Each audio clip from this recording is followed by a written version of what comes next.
Good day, class. This is Miss De La Torre, and at this point, we're going to talk about the Philippine government science and technology agenda and its development programs. So, this topic is a culmination and application of science and technology's progress throughout the years, specifically here in the Philippines. And this is a crucial topic because we are part of the science community. So, let's try to talk about the different things that we're going to encounter in this particular lesson. First is we're going to obviously discuss the advantage and disadvantages of science and technology in the society. This lesson will also allow us to evaluate the different government policies pertaining to science and technology in terms of their contributions to nation building, enumerate the major developments and personalities in the Philippine science and technology, and identify the actual science and technology policies of the government and appraise them, okay, specifically their impact in the development of Philippine nation. Okay, so let's try to start the lesson with answering this question.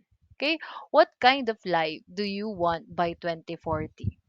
Sige, you can try to pause the video and try to think, ponder, ano nga ba yung buhay na gusto mo by 2040?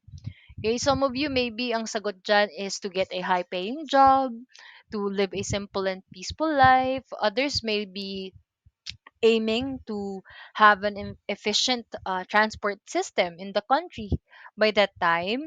Others may also try to wish to have a corrupt-free government. And meron din namang iba na most likely ang sagot ay to have a healthy and happy life. And if you were to check, okay, all of these are valid answers, no? Wala namang tama o mali. Kasi at the end of the day, again, sabi nga nila, it's your life. Okay? And kung kayo nga or tayo ay merong vision, okay, of ourselves in the year 2040, that goes the same with our country. Okay? So that's where ambition natin 2040 is um entering the picture. Okay? Actually, ang vision natin 2040 represents the collective long-term vision and aspirations of the Filipino people for themselves and of course, hindi lang para sa sarili natin but at the same time for our country in the next 25 years. So, ito ay ongoing na, no? If I'm not mistaken, this started 2015. Okay? So, this particular goal or vision of our government for the people of the Philippines and for the Philippines in general as a country describes the kind of life that Filipino people want to live. And again, ano nga ba yung itsura ng Pilipinas sa taong 2040? Okay? And this particular vision is actually a project, okay, that is established not just by the Philippine government, but through the collaboration as well of the NEDA or the National Economic and Development Authority. Okay? And this one here covers all sectors of the society. Okay? Kasi at the end of the day, ang Pilipinas ay nabubuo ng alin? Ng iba't ibang sectors. And that includes both the public and the private sectors that is expected to direct their efforts towards creating opportunities for Filipinos so that us Filipinos can enjoy a matatag, maginhawa at panatag na buhay. Okay, so let's try to talk about the Philippine Science and Technology agenda and development programs that contributes into the attainment of ambition natin 2040. Okay, if you're going to look at it as we've seen from the previous chapters of science and technology and society subject, no? So far, parang nabigyan na natin ng emphasis yung science and technology part, right? But if you're going to look at it, the society, sabi nga natin sa STS, they're interconnected with one another. So if we would like to improve science and technology, we should also play our part, okay, as society in the development of science and technology. So pwede nating sabihin na human development, okay, and society plays an integral part in the development of science and technology and vice versa. Okay? Bakit nga ba importante yung science and technology, okay, sa development ng mga tao, ng mga Pilipino at ng Pilipinas as a country? First and foremost, it can help put an end to ignorance. Okay? Ma'am, bakit? Kasi by learning, by studying, okay, by enriching ourselves in the field of science and technology, we are increasing the ability of us to perceive, okay, factual information or situation, okay, and in the basis of science and technology, and that's also going to what, awaken our ability to use our resources dito sa Pilipinas and to be creative, okay, and improvising the development of our life, okay, and not to forget, no, na we should improve our lives through science and technology in a sustainable manner. Kasi at the end of the day, saan nga ba tayo kumukuha ng mga resources natin? Sa environment. Now, these are, so we could try to think of the Philippine Science and Technology programs, okay, as um something supervised by DOST. Kasi lagi naman yan automatic. Pag science and technology in the Philippines, most likely, one of the major institutions po that supervises it is DOST, which is the Department of Science and Technology. And we all know that DOST has its own different subsectors, okay? Like those that are flashed on your screen right now, that has their own specific functions into the attainment of ambition natin 2040. Okay, to achieve significant breakthroughs, of course, we must have a strong scientific foundation. Kasi the significant changes are actually brought to society by none other than science and technology, right? Hindi natin maikakaila yun. So si DOST, actually, it has prepared what we call as HNRDA. Okay? So ano yung HNRDA? Okay? HNRDA stands for Harmonized National Research and Development Agenda. Okay? And si HNRDA na yan, okay, again, it is established in collaboration with the government and other concerned private agencies and institutions, so that science and technology endeavors are directly towards the realization of what? An economic and social benefits for mankind. So, ano nga ba yung ilang mga sectors, okay, under or in collaboration with DOST that aims to achieve HNRDA? So, first and foremost, we have the PCARD, or the Philippine Council for Agriculture, Aquatic and Natural Resources Research and Development. So obviously this is a sectoral council that is focusing on agriculture, aquatic and natural resource. We also have PHIVOX, which is another sectoral institute naman, which stands for Philippine Institute of Volcanology and Seismology. We also have PAG-ASA, which is a national institution, and this stands for Philippine Atmospheric Geophysical and Astronomical Services Administration. We also have PCIEERD, or the Philippine Council for Industry, Energy and Emerging Technology Research and Development, which is a sectoral planning council. And last but not the least, we also have the PCHRD, or the Philippine Council for Health Research and Development. And always take note that every 2 to 3 years, the priority areas of study of each sectors are actually updated po. Okay?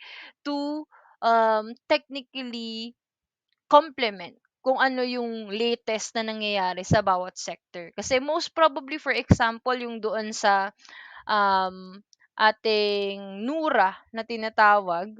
Okay, NURA is actually the National Unified Health Research Agenda under HNRDA. May mga naset na yan, no, na focus areas of studies starting 2015 or 2017. Pero dahil nga nagka-pandemic, so we expect na mas updated na po and mas adept or complement na po sila saan? Sa pag-adjust whenever global pandemics happen once again, like that of um, COVID-19. So let's get into some of the key things about harmonized national research and development agenda. Obviously, if you're going to look at it, parang meron tayong bahay na ginagawa dito. And yung HNRDA, this is actually what? The foundation. Yung bubong niya, anong makikita nyo? Yung ambisyon natin 2040. And it has three pillars. We have malasakit, pagbabago, and kaunlaran. So, it's as if following this schematic diagram, okay, um, graphic organizer, this tells us that for us to achieve ambition natin 2040, we should have pillars, and those pillars must be resting upon certain foundation, which is again the HNRDA. So with Malasakit, this aims for us to enhance the social fabric that we have among Filipinos. For pagbabago naman, what we look into here is that for us to achieve ambition natin 2040, okay, we should also try to reduce inequality among Filipinos and even other citizens of other countries. And for Kaunlaran, okay, its main goal is to increase our potential growth. Okay, kasi we all know, no, we all know that Filipinos are very talented. The Philippines is very rich in resources. Okay, so these potential growth are just something that is waiting to be tapped further, and that's one of the things that we would like to achieve through Ambition Natin 2040. And how are we going to achieve or establish all of these pillars? Of course, we should have harmonized national research and development agenda as its foundation. And if you're going to look at it, meron pa tayong portion dito sa baba that is divided into like five sectors. Okay? So CHNRDA, it's technically again divided or organized into five sectors that includes NIBRA, um, we have NURA, we have AANR, IEET, and DRRCCA.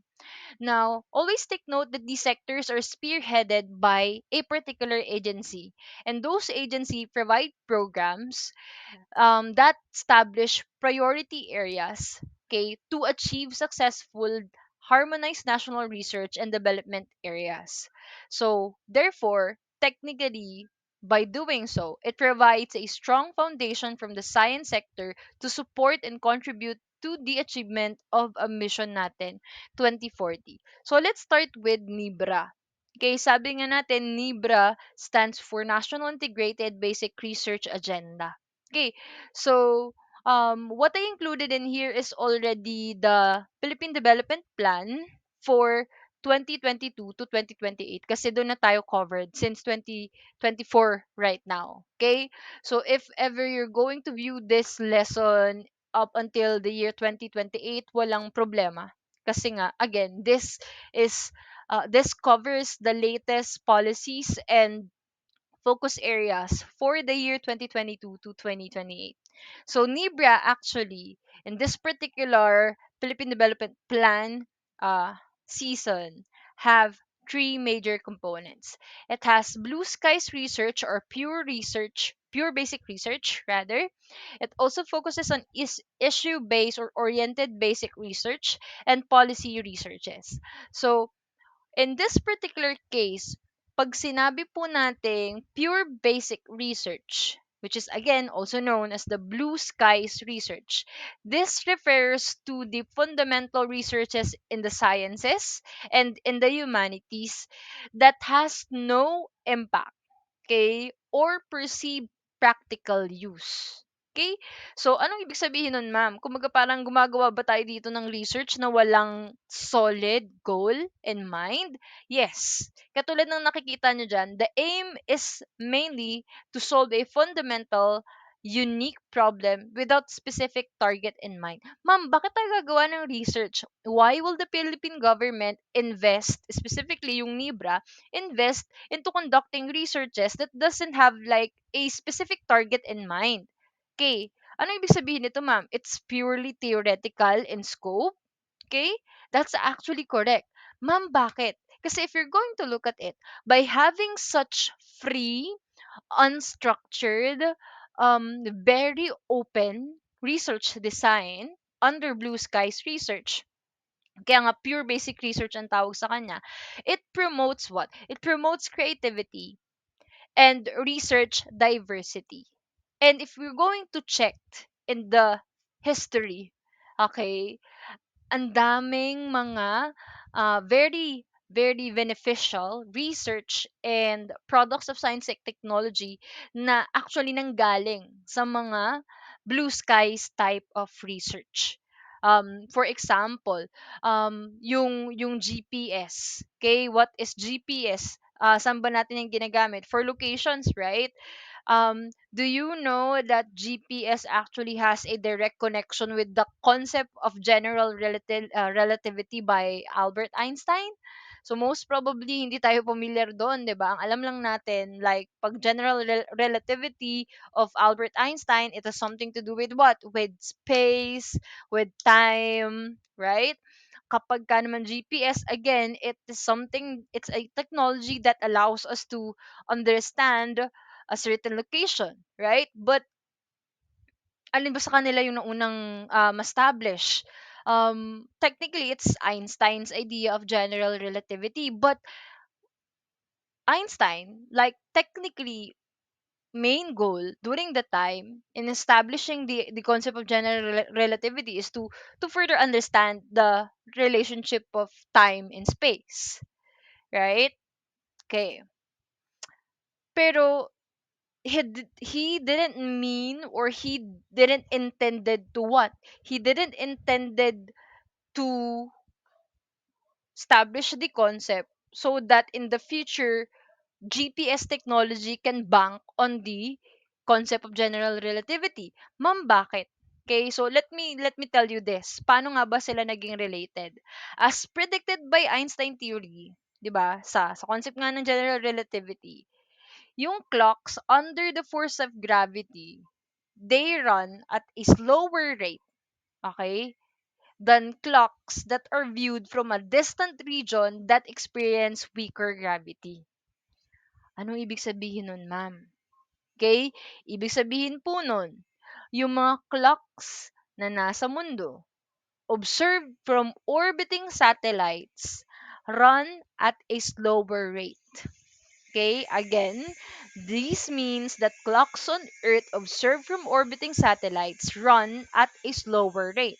And to have the high precision needed for GPS, this effect needs to be taken into account, or there will be small differences in time that would add up quickly, calculating inaccurate position. So, if you're going to look at it again, kung hindi nagawa, na-establish, na-discover, na-enhance, na-develop ni Albert Einstein, yung concept of general relativity telling us about space, time, and how they are affected by gravity, yung GPS, it won't be able to give us accurate positioning real time, right? Kasi nga, sabi nga natin, if we follow yung concept ni Albert Einstein of general relativity, yung mga area where the force of gravity is high, time tends to flow slower in those area. Okay? Clocks are viewed slower, okay, on those areas. Okay. So, another example, let's say yung ano ba? Another example is yung wide use of ultrasound for medical applications. Actually, hindi naman talaga yun yung main goal eh. That's not the target in mind when we first study ultrasound. Kasi ang gusto lang nating mangyari during the time is to understand and to determine yung mga frequency na kayang marinig ng mga animals beyond the range of human hearing. Like for example, yung sa dogs, sa whale, sa bats, okay? Kasi commonly, they can hear sounds of frequencies that is more than 20,000 hertz. Okay? Again, that's ultrasound. And technically these are already way past the frequency that the human ear can hear. So hindi natin maririnig yon, pero sila kaya nila. Okay? Kasi they are technically created that way for them to locate their prey properly and to escape from obstacles, right? Yun lang yung main goal during the time, to understand how ultrasounds are beneficial to what? To animals. Pero ano ba nangyari? Because of our idea of our understanding of ultrasound, anong nangyari? We get to realize na, okay, more than that, we can actually use it for medical purposes. Kaya ginagamit na yung ultrasound as additional what?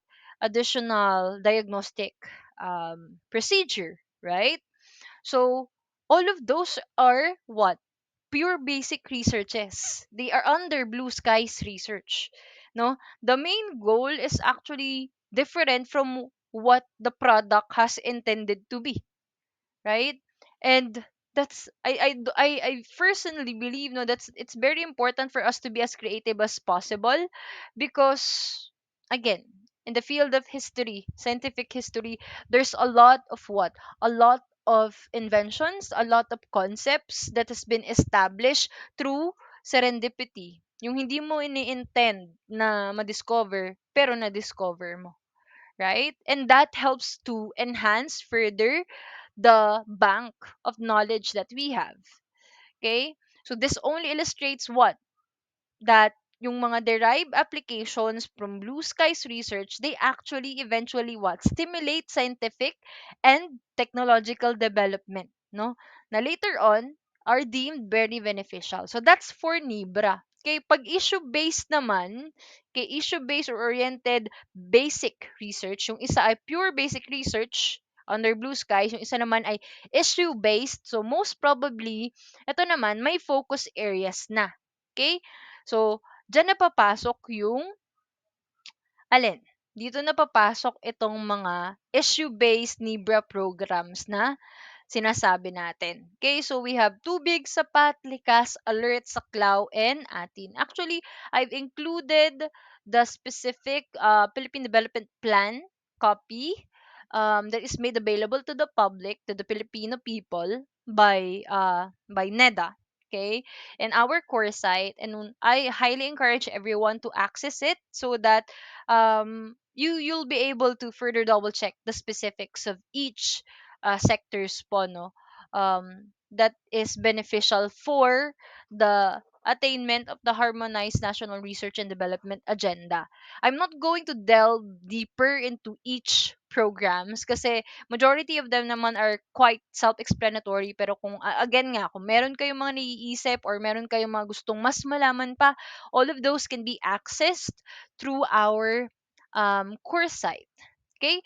So, with Tubig, actually Tubig stands for Tubig ay Buhayin at Ingatan program. So, ang focus na is for water security. Sapat stands for Saganang Pagkain para sa Lahat program. And obviously, that focuses on the issues that we're facing related to food and nutrition.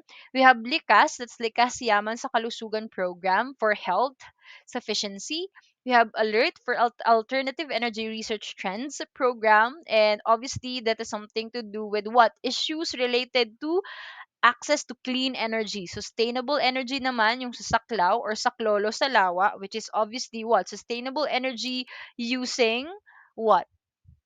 Pagsalawa, water, 'di ba? So hydroelectric power plants. Okay? Pagka atin naman, this is ang tinig natin program. So it's inclusive nation building naman ang kanyang focus. Okay? It aims to what? To transform the country into a nation that is united. Kaya nga 'di ba, ano nga ulit yung isa sa mga pillars natin, yung malasakit, right? So here kahit tayo ay ethnically diverse, okay, we are trying to promote a just and humane society that is respectful with their respective relationships with one another, and is appreciative of their diverse and divergent ways of life. arts, languages, practices, and culture. Pagka naman sa, though I think I have already mentioned naman na yung iba, no, sa saklaw, again, sinabi ko nga, it's mainly focusing on establishing a sustainability management solution. Okay? Halimbawa niyan yung mga action plans, roadmaps, models, that is what? That is going to help us cope up with our ecological problems, and at the same time, again, produce sustainable energy, right? For ano naman, for alert, again, yung alternative energy sources in the Philippines. Okay, kasi we all know that as Philippine modernize and tumataas na rin yung industrialization, more and more energy is being required. So if we wanted to develop in these fields, we need to know and have renewable energy sources. Okay? This is not just simply for us to develop, but at the same time, kasi by having renewable energy sources, we get to have what? Save government money, bring jobs to country, create wealth, and expand access to energy for the most vulnerable in poor communities, that can foster national energy independence. That's one of the main goal naman eh, 'di ba? To be independent when it comes to the different resources that we outsource from other countries, right? Okay, so I hope that that is clear, no, when it comes to Nibra. If you're going to look at it in a bigger picture, these programs focus on what? On the necessities of every Filipino people, okay, that is essential for us to live, right? Next naman po is yung sa NURA. And again, NURA stands for the National Unified Health Research Agenda. So it's focusing on health, okay? And sa case po ng NURA, okay, ng research agenda na ito, it's um a collaboration among different health research and development agencies, no? For example, is the Philippine Council for Health Research and Development, the OST, and of course, none other than DOH. Okay, so it provides focus and direction for health research and development efforts. This particular agenda also guides policymakers, funding, and donor agencies and researchers, no, when it comes to establishing their researches in this field of health. It also provides evidence-based solutions to pressing health problems, especially that we are facing global pandemic. We've faced and we're still trying to cope up with the aftermath, right, of COVID-19. Because if you're going to look at it, ang dami pa ring mga lumalabas na additional health concerns. Lalo na nowadays, 'di ba, pertussis or whooping cough is one of the most prevalent respiratory diseases as well, that is flooding the Filipinos, lalong-lalo na dito sa case natin sa Region 4A, right? Sa Cavite. Okay? It also serves as the basis for maximizing resource utilization and minimizing duplication of research efforts in the field of health. So these are some of the different like focus areas and projects of what? NURA. Medyo marami-rami, no? If you're going to look at it. Kasi nga, again, um, with the pandemic that we've experienced, so we really need to do something about it that will prepare us moving forward. So with Tuklas Lunas, obviously this is focusing on drug discovery and development. It involves the development of standardized herbal drugs and discovery of new drug candidates from local terrestrial and marine sources for development up to the clinical stage. So again, we're trying to bank into the idea that we can source out future or potential drug candidates within our own country. Okay? Maraming sources yan, be it terrestrial or sa lupa or marine, and that's what we're trying to focus. So we're encouraging like professionals in the health field and science and technology under Tuklas Lunas to, of course, discover new drugs, and to also not just simply discover it, but the main goal is to also develop it and produce it for the mass. Okay, up until the clinical stage. We also have functional foods. So, ang focus naman nito is to develop, okay, innovate, what? Safe, beneficial, and accessible functional foods and ingredients, lalong-lalo na saan? Hindi sa ibang bansa, pero dito, no, sa Pilipinas. Yung mga locally available natural products na pwede natin gamitin to feed us Filipinos, and at the same time, to share with the national and global market. For nutrition and food safety, it's very self-explanatory. The program addressed the improvement of Filipinos' health through research-based solutions for proper nutrition and safe food. Yung re-emerging and emerging diseases, this is to develop local technology platforms, therapeutic, surveillance, control and management protocols against re-emerging and emerging diseases.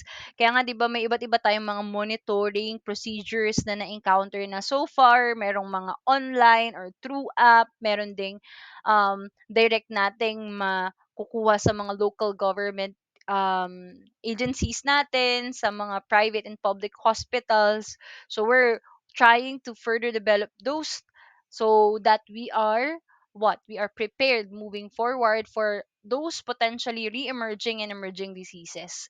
So for diagnostics, itong diagnostics program naman for NURA, it focuses on the development of rapid, cost-effective, and minimally invasive diagnostic kits. Okay, katulad ng na-encounter natin, no, during the pandemic, right? Yung mga testing kits, right? Yung mga lab kits na yan, devices, tools, and tests for early detection and monitoring of communicable and infectious diseases, non-communicable diseases, and neglected tropical diseases in the Philippines. Kasi again, we are a tropical country, and there's actually, magugulat kayo, there's actually lots of neglected tropical diseases in the country that is very highly impacting, not just simply sa pasyente, no, but in general, sa buong pamilya, no? Where the patient is associated with. Okay? Um, Ma'am, paano magagawa yan? Of course, the main goal is to utilize existing and novel techniques or technologies here in the Philippines. So with OMIC technologies for health naman po, pag sinabi nating OMIC technology, actually, it is a platform generating information, okay, as input into the development of personalized precision medicines, diagnostics, and therapeutics. So parang ano to, we are trying to come up with drugs, okay, with medicine that is tailor fit to us. Okay, so most likely this requires further specialization and expertise in the field of bacteriology, virology, okay, that is proven to be very, very important, lalo na ng pandemic. Okay? We also have biomedical devices engineering for health, and this aims to address the need for local development of reliable, safe, and affordable biomedical devices that is essential for supportive and therapeutic care for local health service provisions and international markets. So again, no, what we aim to serve here is us first. Pilipino muna bago ang ibang bansa. We also have the digital and frontier health technologies which address the need for efficient, equitable, and affordable health care system and patient management through evidence-based policy making and innovative healthcare interventions via research and development of tools that utilize artificial intelligence and new fields of information and communication technologies in digital health.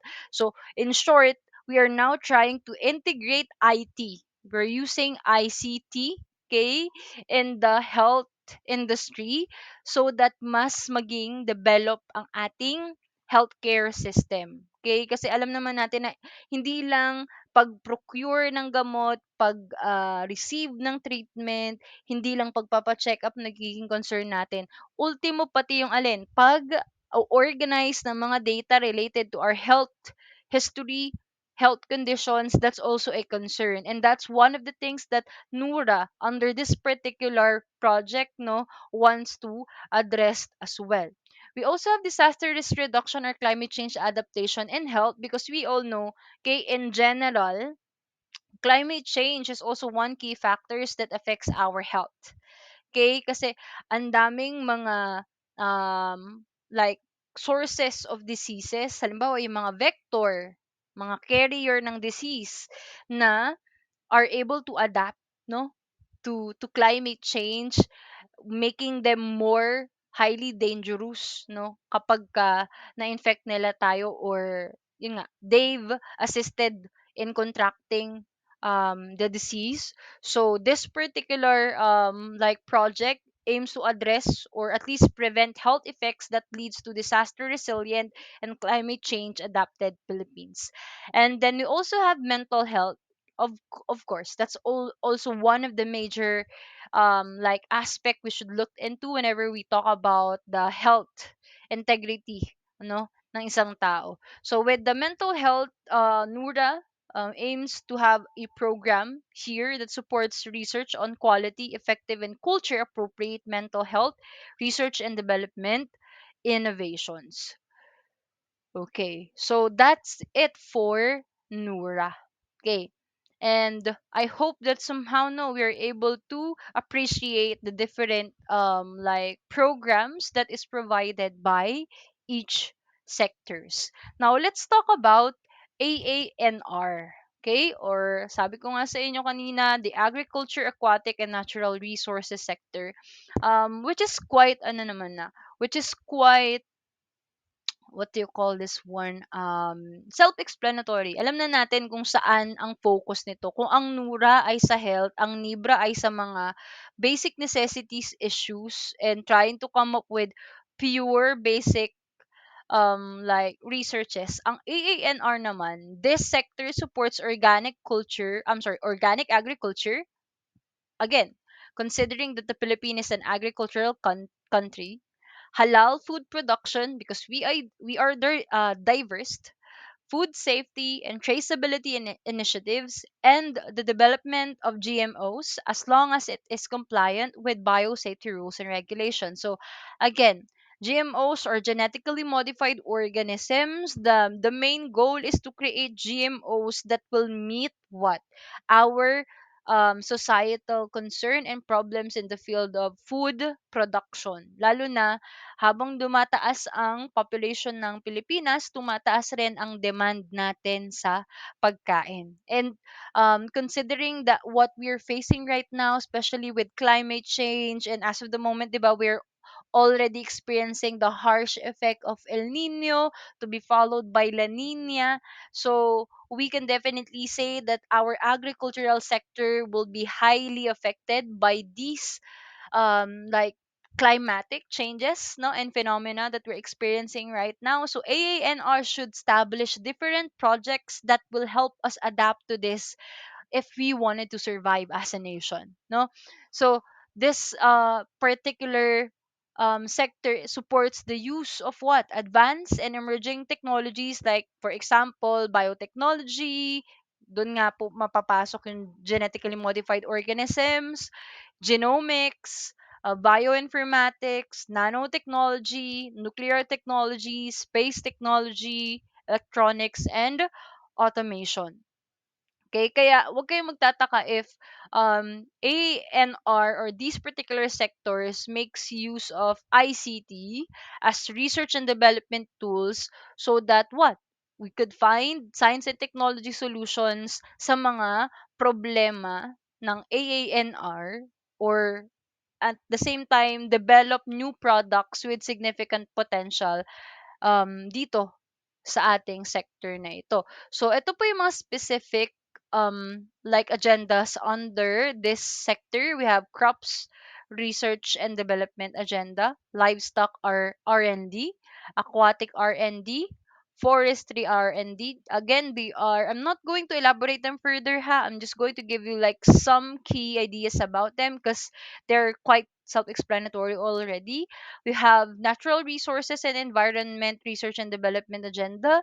We have climate change adaptation and mitigation, as well as disaster risk reduction, technology transfer, and socioeconomic and policy research governance under this AANR. So for crops R&D, okay, in the crop sector, we are considering that the cultivation frontier has been reached. Okay, obviously, with that, increasing production to satisfy the increasing needs for food and demand of industries will increasingly be a function of crop productivity, efficiency, and sustainable production system. And those are the things that they are aiming to do. Okay. On top of it, it should be efficient when it comes to product value chain. Kasi nga, to meet the demands of the growing population with food resources. For livestock research and development naman, katulad ng sinabi ko nga, as the name suggests, it aims to increase the productivity and profitability of what? Yung mga livestock food systems natin. In what way? By improving the livestock species.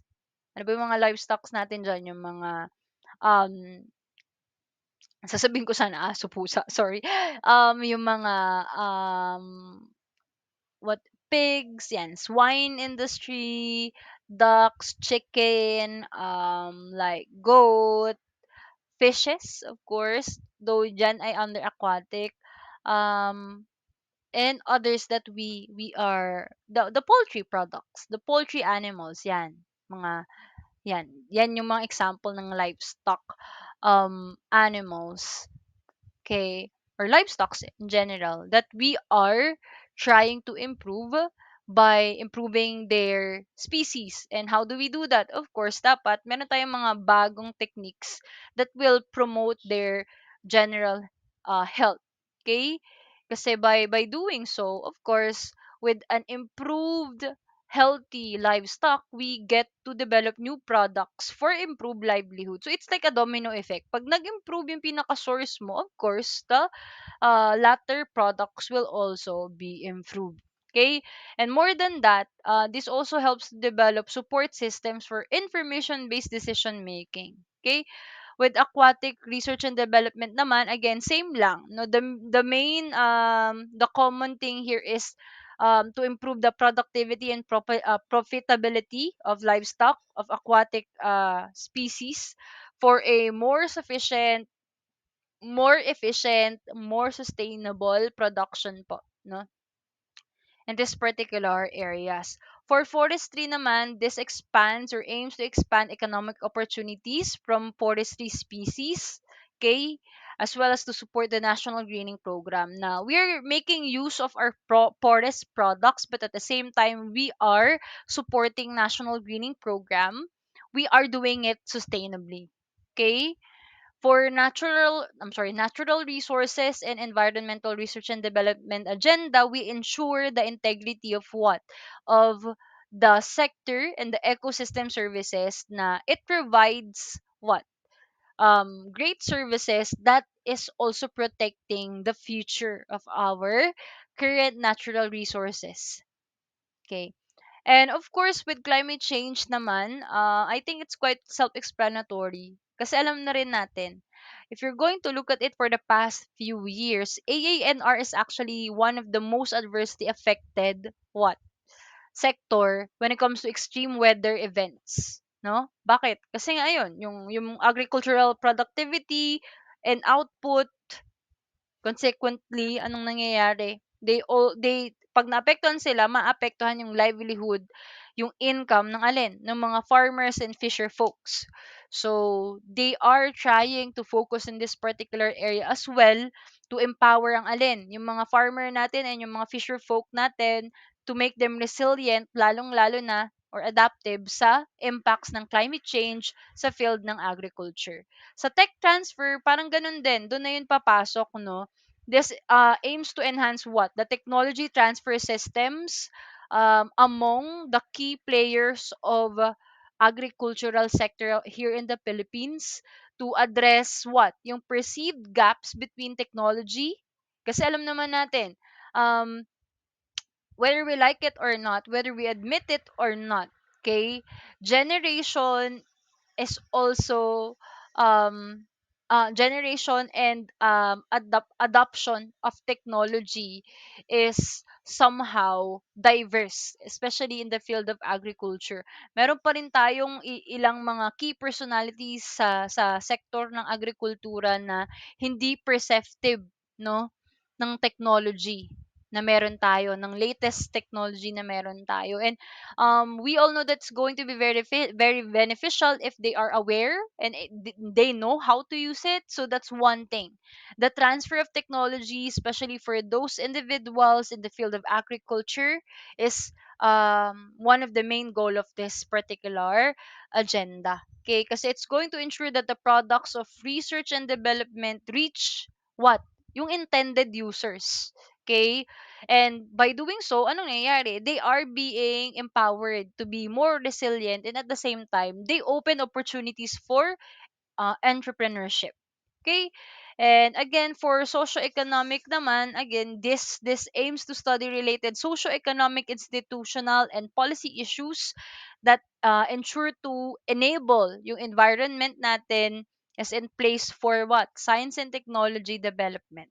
So that's for AANR. Okay. Now, we're almost, actually, ito naman yung mga key things or focus ng ANR, the priority commodities for the year 2022 to 2028. So expect natin na karamihan ng specific projects nila for crops, livestock, for aquatic, natural resources and environment, for timber and non-timber, biodiversity and climate change adaptations. Ito po, no, yung nasa table natin, yan yung kanilang focus. So, I'll be back for another video recording, and that going to discuss what the remaining sectors such as IEET and yung DRR, CCA, and we're going to end it with the different government policies that is related to science and technology here in the Philippines. So that's it for the first half of the Philippine government science and technology agenda. I'll be back to another video discussion for the remaining sectors. I hope that as of the moment you are learning something new about the Philippines and how we are trying to achieve Ambition Natin 2040. This is Miss Regine Nicobi de la Torre, your STS N11G instructor, and see you on our next video lesson po. Thank you very much.